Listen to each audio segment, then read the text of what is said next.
मैया काहे इतना ऊंची पहाड़ी पर जाके बसेरा कर लिहलू कि जहाँ सेवकन के भक्तन के आवे में बड़ा तकलीफ होकर था। ये माई राउर कृपा तो महान बा मैया, जे भी रौरे दर पे आयल सच्ची श्रद्धा सच्ची नेह लगावल ओकर तो बेड़ा पार हो गई मैया।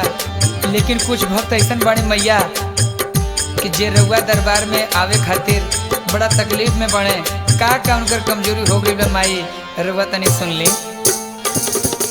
कैसे पहाड़िया पयाई हो जीवदानी मयरिया, कैसे के दर्शन पाई हो बड़ा ऊंची बसीढ़िया।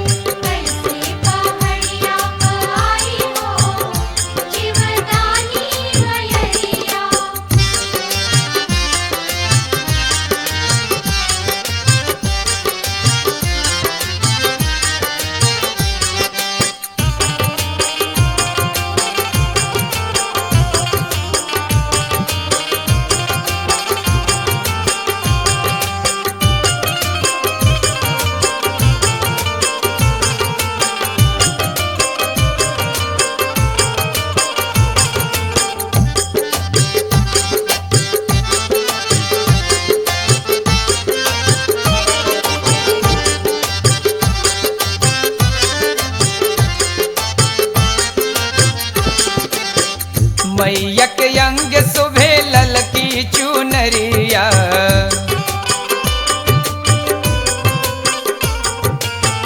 ललकी चुनरिया माई ललकी चुनरिया।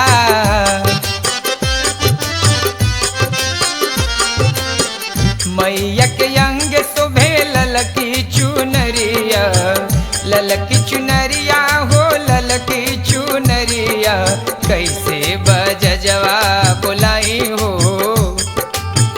कैसे बजजवा बोलाई हो बड़ा ऊंची बसीढ़िया। कैसे पहाड़िया पयाई हो जीवदानी मयरिया।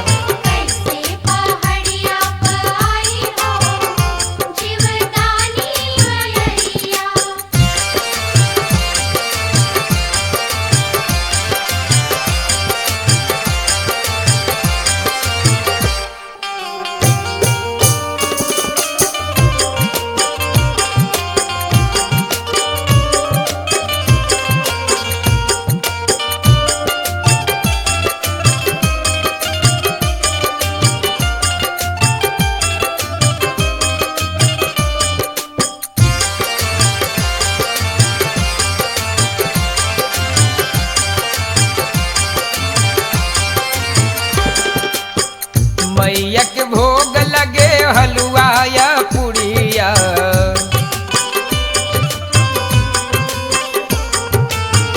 हलवा या पुड़िया माई हलवा सोहरिया।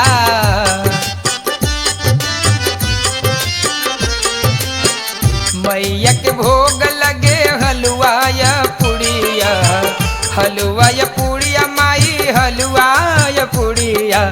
कैसे हलवैया बोलाई हो, कैसे हलवैया बोलाई हो बड़ा ऊंची बसीढ़िया। कैसे पहाड़िया पयाई हो जीवदानी मयरिया।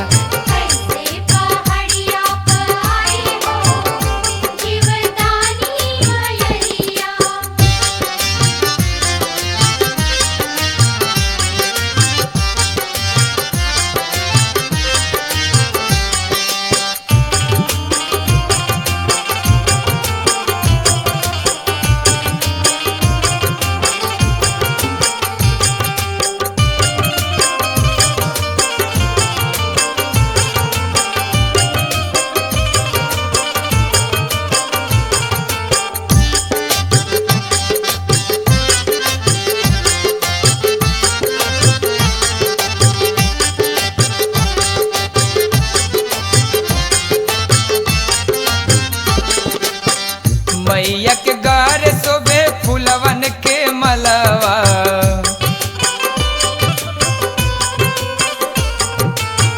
फूलवन के मलवा हो फूलवन के मलवा।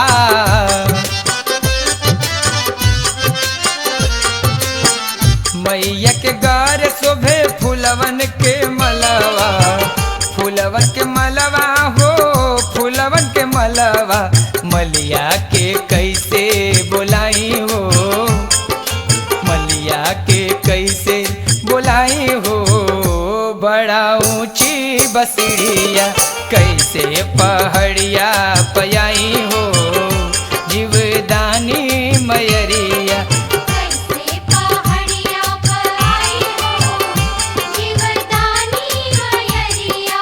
कैसे पहाड़िया पयाई हो, जीवदानी मयरिया, कैसे के दर्शन पाई हो। बड़ा ऊंची बसड़िया कैसे पहाड़िया पयाई हो, जीवदानी मयरिया।